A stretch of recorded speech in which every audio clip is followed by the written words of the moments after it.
Hey guys, welcome to 0 to N. In this video, you will learn about what is a view, why we use view in SQL, how view is created and processed in SQL, create and modify a view, and some useful queries and restrictions on view. All this will be covered using examples with SQL queries. So let's start with what is a view. View is a simple and well-known feature in SQL. It is a database object that is created over an SQL query. It allows you to create a virtual table based on an SQL query, and this query will refer to other tables that are stored in the database. So, putting it simply, a view is an SQL query that is stored in the database with an associated name, and every time the view is used, it will execute that stored SQL query. Now, let's see how to create a view using SQL.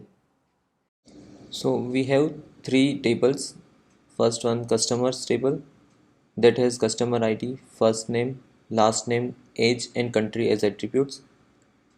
The other table, orders table, it has order ID, item, amount and customer ID. And the third one is shipping table, that has shipping ID, status and order ID. Now let's say you have this join query that is joining the three tables and it giving us first name, country, order ID, item and status. Now to create a view out of this join query, we just need to add this keyword create view. Order summary is the name of that view as this query and it will create a view. So let's run this query. Command successfully completed. Now let's see how the view is created. So we are running a select query. Select star from order summary.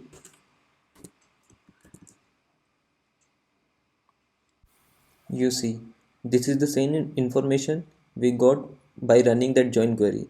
And now that join query is being run through a SQL view. So this order summary will give the exact same result that join query will give. Since we have seen what is a view and how to create a view, let's see what are the uses and advantages of using a view. The first one is a security. Through view, we can hide the sensitive information like schema of the tables or what are the various columns we have or the table names or any information that we don't want to share with the user. So the user will only be given permission on the view and he cannot see the query we used to generate the view. Through view, we can restrict the access to the data in such a way that a user can only see or sometimes modify the data they are allowed to by the database administrator. We will see how this is done in SQL, but first let's come to the second use case of view. Simplify complex queries. The queries can be very complex and can have many subqueries. So to simplify the complex query and give it a more logical representation, we used to create views for those subqueries. And sharing that view is better than sharing a big and complex query with the customer. So through view, we will avoid rewriting the same complex query multiple times. Now we will see how views provide security using live SQL examples. Let's say you have a requirement that a user only wants first name and country from table 1 and order ID and item from table 2 and status from table 3, and you don't want the user to have access to complete access to all the three tables. Then that's when you use view. This is the order summary view we created before.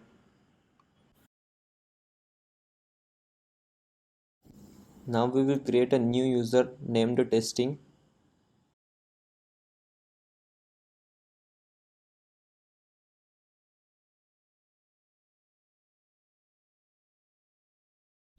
For now, I am giving it select permission on customer table only. Now let's log in user as testing.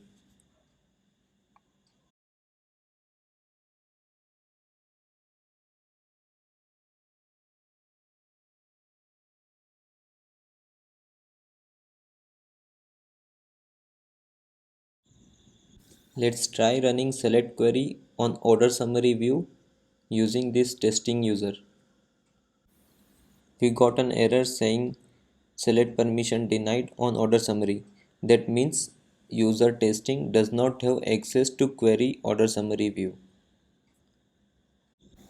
Check if testing user can query customer table. Okay, it is working fine. Let's check for shipping table. Again, select permission denied.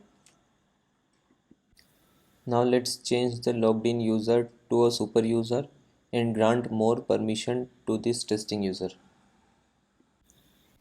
I am giving select, insert and update permission on order summary.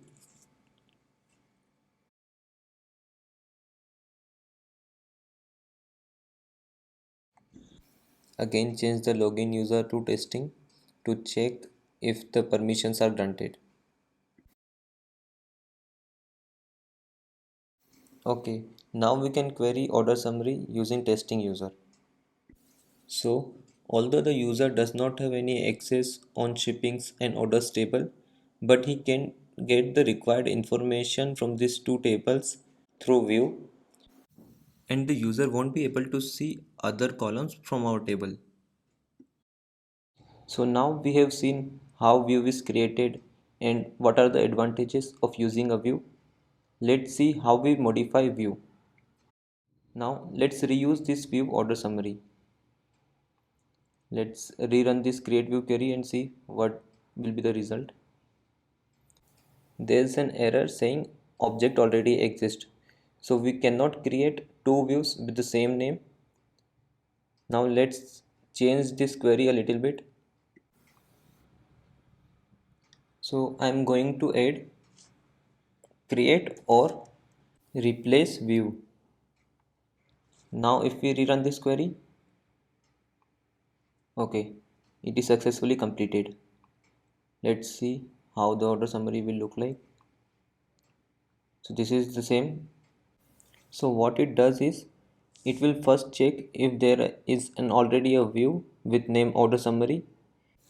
If there is not a view with order summary name, then it will create a view.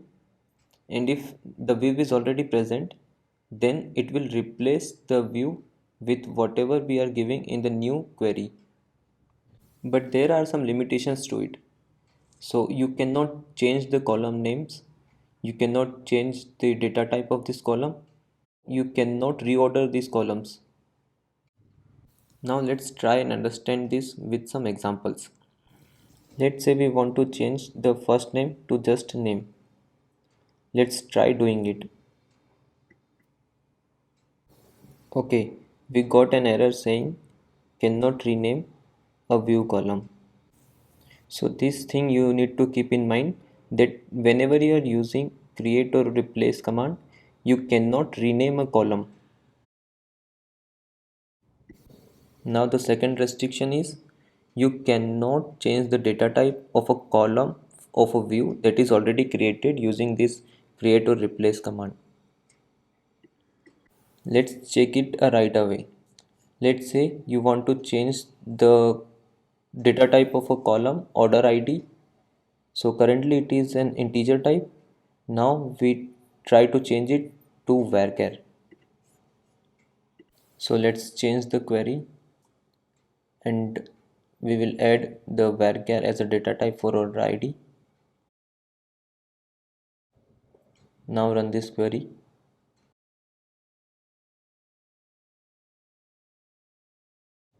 So it will give an error saying cannot change the data type of a view column from int to varchar. So this is the second point you need to keep in mind, that you cannot change the data type of a column in a view through create or replace query. Now the third restriction is you cannot change the order of these columns. So let's say you want to add a column in between this. So let's add a column after country. Let's say you want to add customer ID. So let's try to add it. So we have changed the query to add a new column customer ID and try running it. Okay, it failed with an error message saying cannot change the name of a view column from order ID to customer ID. Why we got this error is because we already know that the third column is order ID, but now through create or replace query, we are giving third column as customer ID. So it does not allow us to reorder these columns. So the order ID needs to be on the third place. But if we add this customer ID after status column that is on the last place, then this query will run successfully. Let's try running it. So we have changed the query to add the customer ID at the last of this column list. Now let's run it. Okay, query successful. That means we cannot change the order of these columns, but we can always add to the end of this column list. So the restriction is you cannot reorder these columns. So whatever the order of these columns are defined when the view was created, you need to maintain that order, but you can always add new columns to the end of this list. So now let's check if the customer ID column is added to our view. Let's run a select star query on order summary.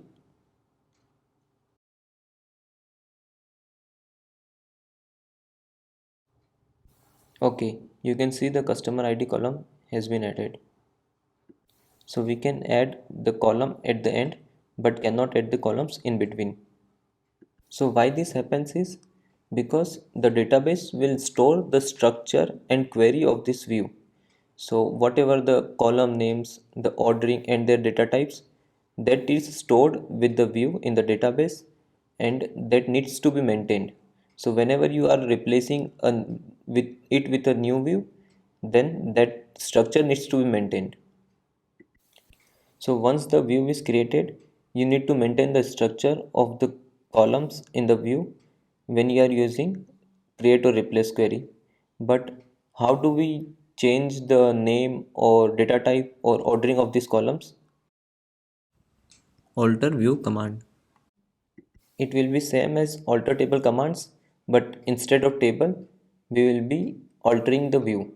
So the command will be like alter view, rename column, old column name to new column name. So we have this query to change the status column name to order status. Let's run this query. Query successful. Now let's run the select star query on order summary and see if it has been renamed. Okay, you can see the status is now order status.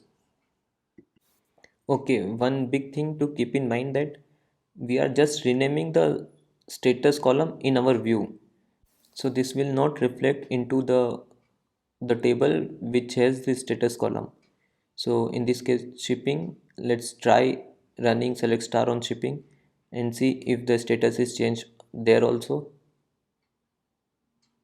Okay, you see it is still status here. So all the changes made to the view, like renaming the column and change the data type, that will not change in the actual table. The changes will only reflect in views. Through alter view command, you can also change the data type of the column and also rename the view. Let's run this alter view order summary, rename to order summary 2. Let's run a select star from order summary. It will fail saying invalid object name. So since the order summary is renamed to order summary 2, let's run a select star from order summary 2. Okay, this will give the correct result. Since we have seen how to create a view, how to replace a view, and how to modify a view using alter command, so let's see how to drop a view completely from the database. So we have renamed the order summary to order summary 2.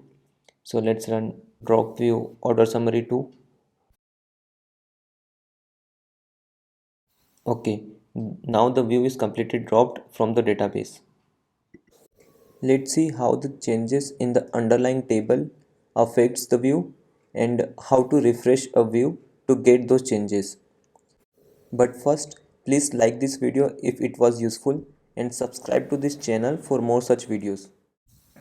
Okay, so let's see what happens if we update the underlying table from which we have created a view.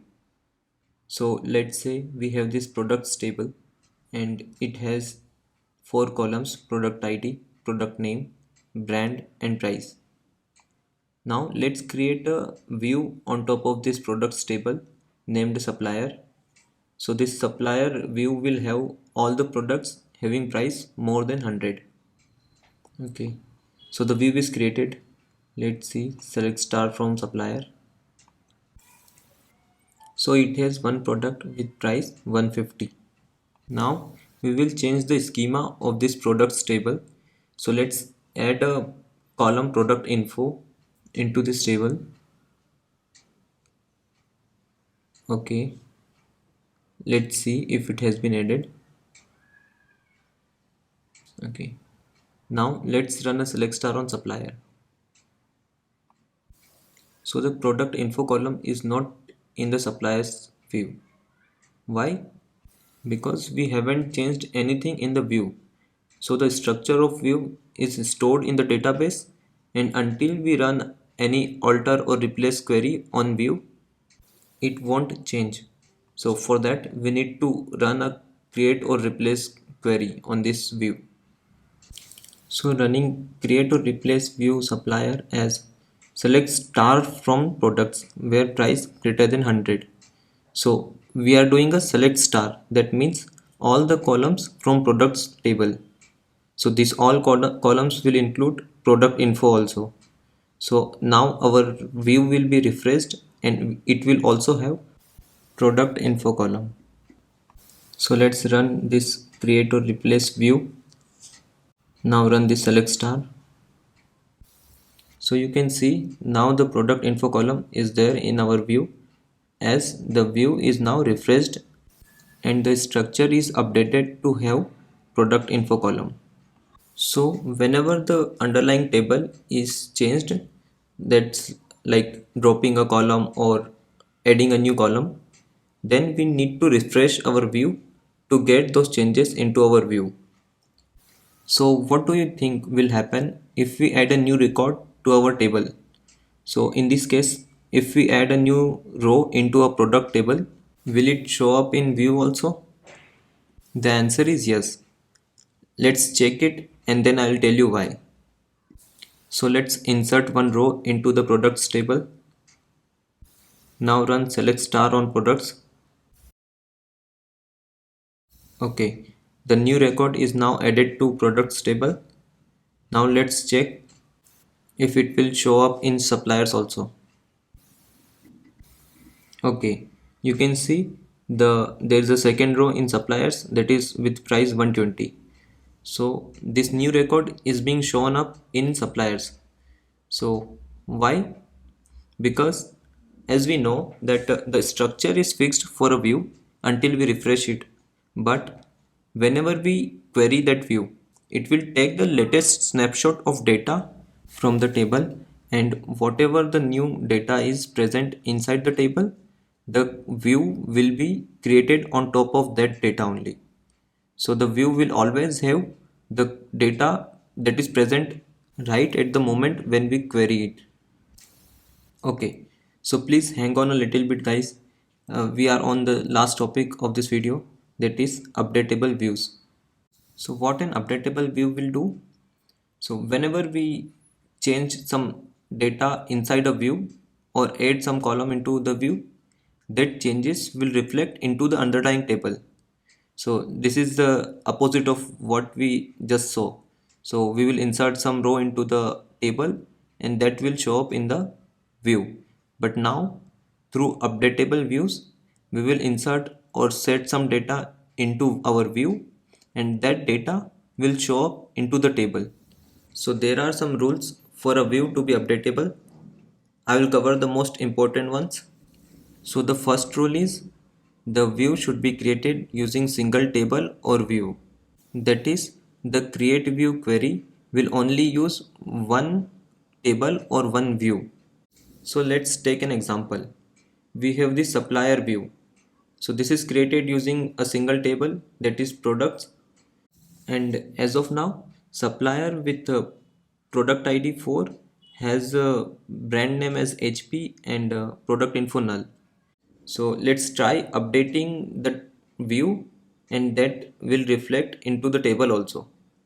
So let's run a update supplier, set brand name as Apple and product info as new, where the product ID is 4. Now let's run this query and see what will be the changes in the supplier. Okay, let's run a select star on supplier. So you can see the brand name and product info is updated to have brand name as Apple and product info as new for the product ID 4. Let's run a select star on products also. So you can see the products table is also updated with the record of product ID 4 having brand name Apple and product info as new. So what happened here is we updated our supplier, that is a view, and the table from which this view is created. That table is also updated with the latest records of the supplier. So this is what an updatable view will do. Changes made to the view will also reflect into the table. So either we insert or update any record, that will be inserted and updated into the table and view both. But there is a condition that I have already told you, that the view should be created using a single table or a single view for it to be updatable. So what will happen if we use two or more than two tables to create a view? Let's try it on the view we already have, order summary. So it is created using three tables, and so we will try to update the first name and item for order ID 3. So let's run this query. Okay, so we got this error message saying view or function order summary is not updatable because the modifications affects multiple base tables. So a view cannot be an updatable view if it affects multiple tables. So this was the first condition for a view to be updatable, that it should be created using a single view or a single table. Now the second condition is the select query used to create the view should not have a distinct keyword. Let's check this with the example. So let's alter our supplier view and add the distinct keyword. Now we will try to update this supplier view. Okay, so we got this error saying cannot update the view because it contains aggregates distinct or group by. So this is the second condition. Now the third condition you may have already guessed is the query used to create the view should not have a group by clause in it. The fourth condition is the query should not have with clause, and the fifth condition is the query should not contain any window function in it. So these are the five conditions, the basic ones and the commonly used. Apart from this, there are some other conditions, like table we used to create the view should not have a non-null constraint on the columns in that table. So these are the conditions and constraints that need to be followed. So let's wrap up this video with the last topic that is also part of this updatable view, is with check option. So let's say we have this products table that is having a product ID, product name, brand and price, and we want to create a view. So this view will be like for a particular brand. So let's create a supplier that will be a view for an HP brand. So this supplier is for HP brand, so we are naming it as HP supplier, and let's create it. So create view HP supplier as select star from products where brand is equal to HP. Let's run a select star on HP supplier. Now Let's say this HP supplier want to insert a row into the view. So let's run an insert query. Insert into HP supplier values, product ID as 5, product name as MacBook, and brand is Apple. The price is 500.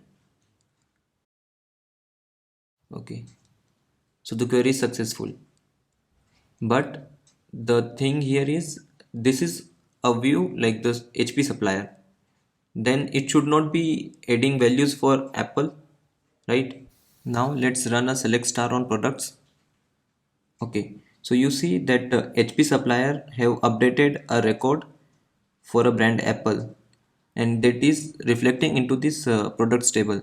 So the products table is also having that change made in the view HP supplier. There should be some restriction so that this HP supplier can only change the values or insert the values that is for brand HP. So for that we need a new keyword, that is with check option. So while creating the view or altering the view, we need to add a with check option to have this constraint that the insert and updates are only restricted to the particular brand.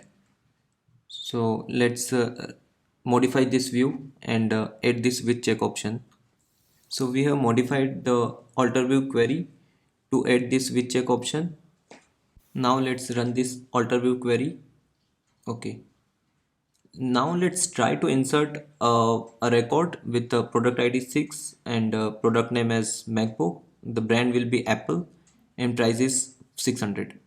Let's run this query. Okay, so we got this error message saying attempt insert or update failed because we have this check option, right? So this is the benefit of having a check option, that HP supplier can only insert or update the values of brand HP, and this is useful because the HP supplier should not have any right to change other brands values or information. So whatever the change or updates made to this HP supplier, so this HP supplier is as it is an updatable view, so the changes made to the view will also reflect into the products. So this is why we need to add this constraint of with check option. I hope you understood all the topics I covered in this video. If not, then please revisit that section, and please like this video and subscribe to this channel. So the next video I'll be making on materialized views. Okay guys, thanks. See you in the next video.